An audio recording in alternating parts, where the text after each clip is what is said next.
Buenos días, buenas tardes, buenas noches. Hoy presentaremos el tema ciclo diésel. Integrantes: Aloysia Quispe Sidgar Moisés, Laos Galvez Randall José, Rojas Machaca Tatiana Victoria, Salazar Torres Ricardo Estefano, San Herencia Gladys Soledad. Nuestro índice: la reseña histórica, ciclo ideal, ciclo real, análisis de pérdidas, aplicación a la realidad, mejoras aplicadas. Nuestra reseña histórica. En 1893, Rudolf Diesel publica un ensayo donde describe un motor que realiza combustión dentro de sus cilindros. Este fue el nacimiento de la combustión interna.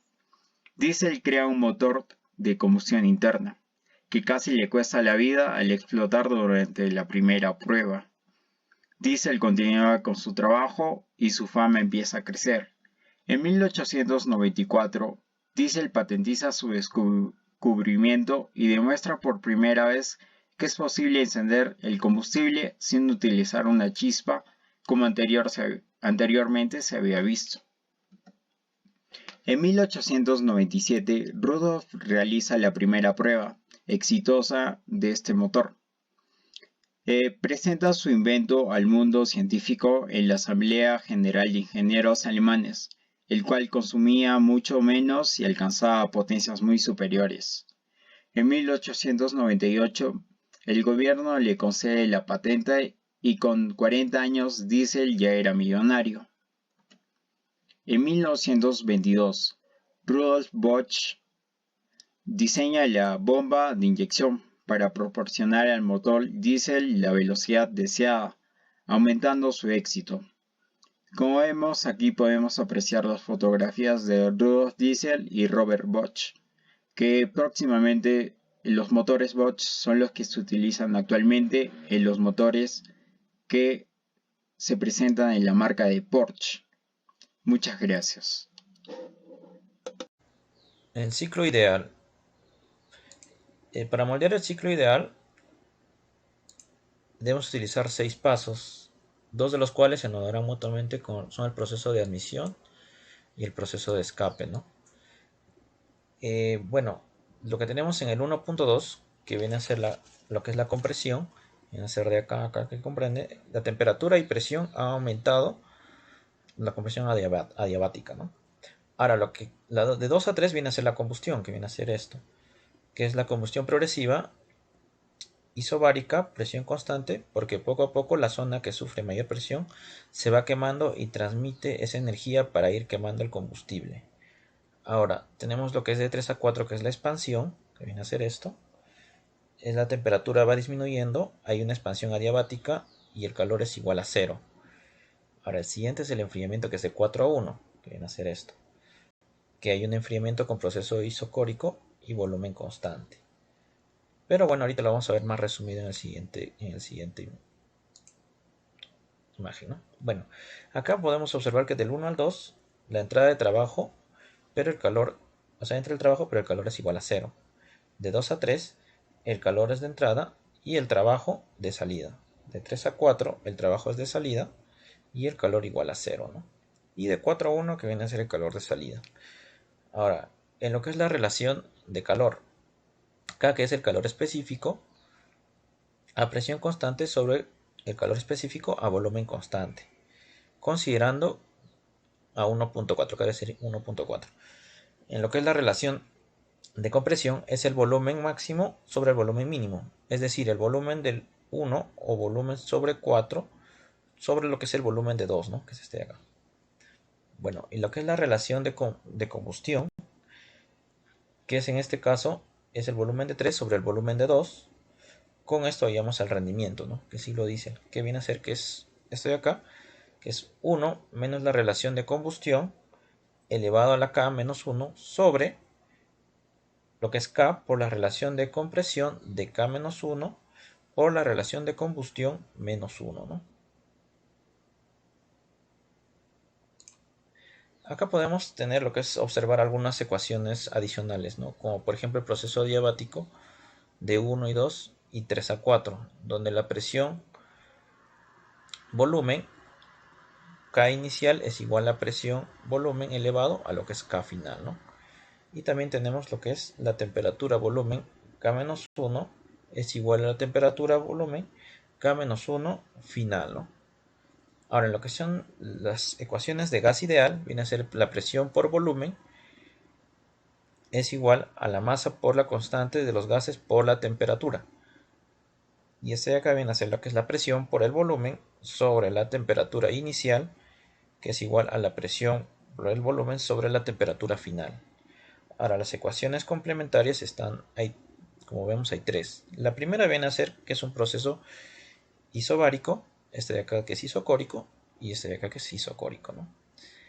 Y las ecuaciones de calor, que es de 2, por ejemplo, de 2 a 3, hay un calor de entrada. Entonces esto es igual a lo que es la masa por el calor específico a presión constante por la temperatura de 3 menos la temperatura de 2, ¿no? Y el calor de salida, que es de 4 a 1, es igual a la masa por el calor específico a volumen constante por la temperatura de 4 menos 1. Ciclo real, también conocido como ciclo indicado, como se muestra en el diagrama presión constante, en el interior del ciclo se realiza el ciclo indicado y en el exterior el ciclo teórico. Para ello, cuando se realiza el ingreso del aire puro con el combustible mediante la aspiración, se produce una pérdida de trabajo útil, también denominada pérdidas por bombeo. Siguiendo la secuencia, en el punto A hubo pérdidas de calor, en el punto B no hubo una combustión isobárica ni instantánea, sino politrópica, y en el punto C la apertura de la válvula de escape, donde la cual la válvula de escape se abre y se realiza la expulsión, ¿no?, de los gases insercibles quemados. Ciclo real de 4 tiempos. El funcionamiento real de un motor de combustión interna consta de 4 tiempos, ¿no? Yo les voy a explicar el funcionamiento en cada tiempo. Tiempo 1, admisión,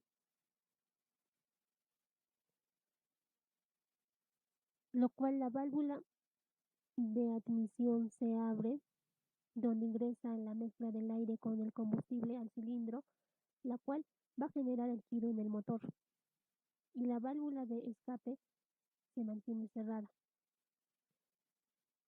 Tiempo 2, compresión.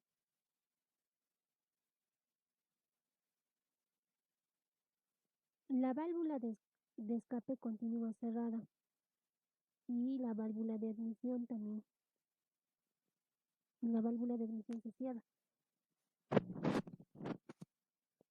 por lo cual se comprime la mezcla del aire con el combustible.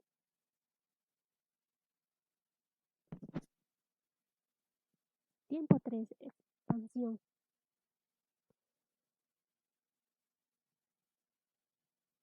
Cuando los inyectores se meten al combustible a presión de manera pulverizada para una mejor mezcla del aire con el combustible que produce la combustión, las válvulas de admisión y de escape se mantienen cerradas, la cual el pistón desciende hasta el punto muerto inferior.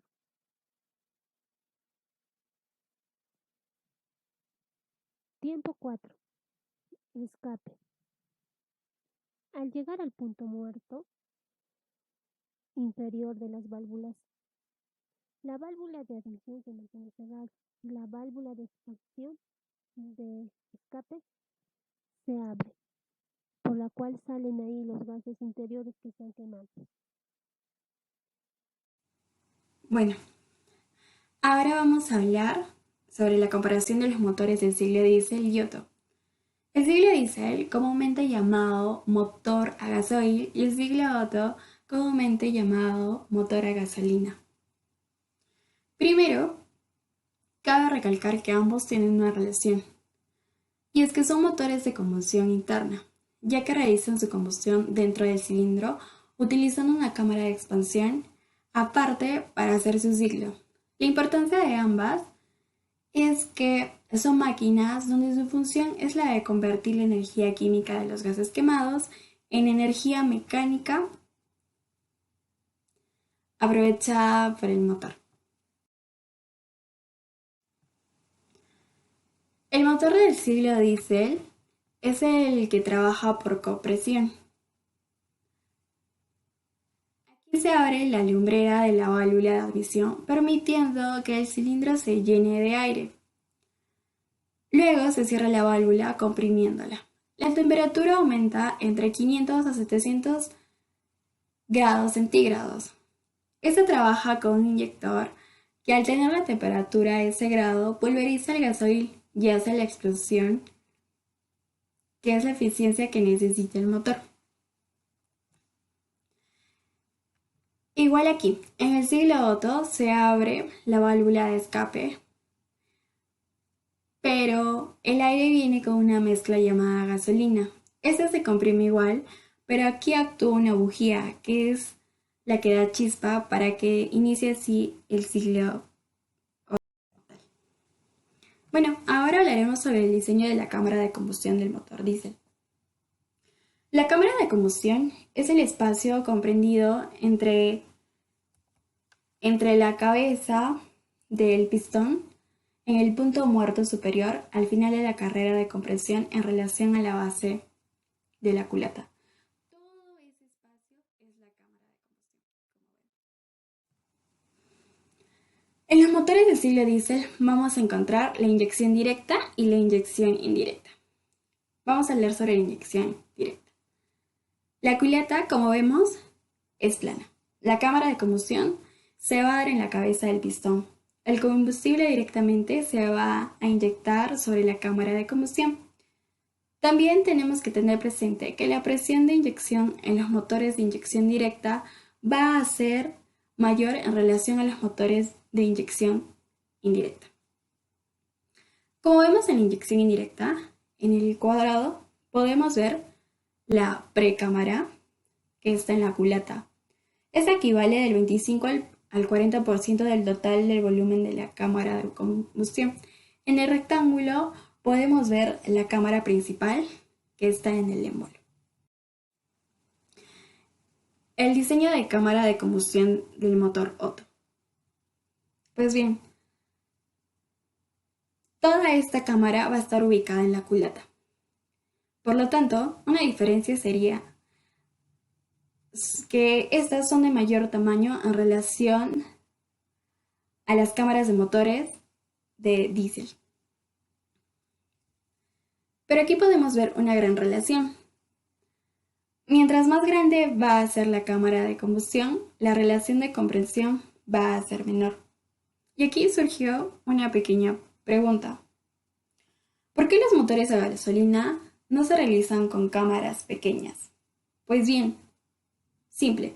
Imagínense, si en el tiempo de compresión comprimimos la mezcla aire-combustible y ya tenemos una relación de alta compresión. Pues bien, básicamente, ¿qué pasaría? Esta explotaría. Bueno, ahora vamos a hablar sobre otras diferencias. En los motores del siglo diésel, vamos a ver que se evapora con mayor lentitud debido a su mayor densidad y su aprovechamiento energético es mejor. Es más caro, las presiones de inyección y combustión son mucho más altas, disponen de mayor torque, es decir, fuerza, y estas a bajas revoluciones, requieren menos mantenimiento. Necesita una bujía para encender la mezcla. Tienen motores más robustos, consumen menos, tienen mejor rendimiento térmico y pierden menos calor, pero tardan más en calentarse. Y ahora en la actualidad, hoy en día, todos los motores diésel tienen turbo. Trabaja a mucha presión y un motor diésel consume entre 15 a 20% menos que el de gasolina, es decir, el siglo Otto. Y en el siglo Otto tenemos otras diferencias. Y estas son que la mecánica es más sencilla que el siglo diésel. Vibran y suenan menos, son más baratos, tienen mayor eficiencia, son menos pesados, ofrecen mayor potencia, no necesitan turbocargadores, ofrecen mayor velocidad. Y bueno, tienen mejor respuesta a bajas temperaturas. Facilidad al llegar a altas revoluciones. Y son económicas de mantener. Otra pregunta que me hice y quisiera compartirla con ustedes es, ¿cuál de los dos es más contaminante? Pues bien, la gasolina es el más contaminante, es decir, el ciclo Otto. ¿Por qué? Una explicación breve. Porque la eficacia térmica del diésel es mejor que la eficacia técnica del ciclo Otto, ya que digamos que el diésel del 100% de los gases que entran al cilindro aprovecha entre el 40%. Es decir, que el 60% de gases quemados se van a la atmósfera contaminando. Mientras que en el de gasolina, es decir, el ciclo Otto, del 100% que entra al cilindro, solo se aprovecha del 22 al 25%. Y pues todo lo demás se va a la atmósfera, contaminando. Y una pregunta que también usualmente se hacen, ¿por qué en el ciclo diésel se bota tanto humo? Bueno, eso es básicamente debido a la mala práctica de un mecánico que deja en la bomba a desatiempo. Bueno, esto básicamente quiere decir que el pase de combustible tiene que ser perfecto para que haya una mezcla perfecta. Continuamos. Continuando con el trabajo, yo les voy a hablar acerca de la aplicación que tiene este ciclo diésel en la realidad. Pues se ha hablado sobre la eficacia ideal que ya dieron mis compañeros, que es cuando se logra el 100% del ciclo sin que tenga algún desperdicio. Entonces, esta eficacia ideal actualmente no ha sido lograda. Nadie ha alcanzado una eficacia ideal y por ende tampoco nadie ha alcanzado más del 100%, ya que eso sería crear una nueva cantidad de energía. Entonces eso no se ha logrado aún. Lo que sí se ha logrado es que en la Marina de Guerra de los Estados Unidos se ha creado un motor que es al 52% de eficaz. Entonces es el motor con mayor eficacia que se ha creado hasta el momento. Pero lo normal en los motores que se crean para el uso diario, ya sea en motores de autos, en motores de tuneladoras o cualquier otro tipo de motor diésel, se ha logrado el 30 a 40%, que es lo normal que se llega. Pues ahora voy a pasar a explicarles acerca de cómo es el funcionamiento de este motor. A continuación vamos a mostrar una maqueta de un video en el cual se explica cómo es el funcionamiento de este ciclo diésel. Como podemos observar, tiene un eje o manivela de accionamiento, el cigüeñal o biela, que es la cabeza o pie. También encontramos el pistón, el cilindro, que es donde mayormente se ven los motores, válvula de admisión, escape, inyector, todo lo que cuenta el ciclo diésel. Por la parte de atrás, del costado tenemos un piñón, arriba unas varillas que empujan haciendo de levas, que es lo que da la potencia al motor para convertir ese movimiento vertical a uno, de un movimiento lineal a uno vertical, por lo que encuentran dos puntos, ¿no? Uno que es el punto muerto de inicio y uno que es el punto muerto superior. Para ello se gira y podemos observar cómo el pistón se mueve, al mismo modo que tiene unas válvulas de admisión y escape. Esta maqueta es de 4 tiempos y se acciona de la siguiente manera. Ingresa el aire, movemos el pistón y por el otro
Ahora vamos a pasar a dar las mejoras que hemos visto por conveniente que se podrían aplicar en un motor diésel. Como primera opción tenemos el uso de mariposas. Este uso de mariposas ayudaría a que el motor diésel tenga menos consumo de combustible a comparación de otros motores, ya que esta mariposa funcionaría para que pueda trabajar de una manera acorde a las revoluciones que tiene el motor, ya sea en altas y bajas, haciendo que se pueda administrar de mejor manera el combustible, al mismo tiempo que el inyector. Como segunda opción, tenemos que los motores diésel son motores muy grandes y pesados y por ende producen sonidos fastidiosos y en muchas ocasiones son muy ruidosos. Proponemos usar material que pueda alivianar este motor diésel y a la vez pueda ayudarnos a reducir los sonidos que este motor produce. Asimismo, se podría usar como soporte. La tercera opción que hemos visto es adaptar este motor diésel a otras formas de combustión biorenovables, ¿no? Como vendría a ser el hidrógeno. Actualmente se ha hecho pruebas con el hidrógeno, pero no tiene la misma explosión que tiene el diésel. Es por ello que aún no se ha implementado. Como cuarta opción, tenemos la mejora de cigüeñales mecánicos.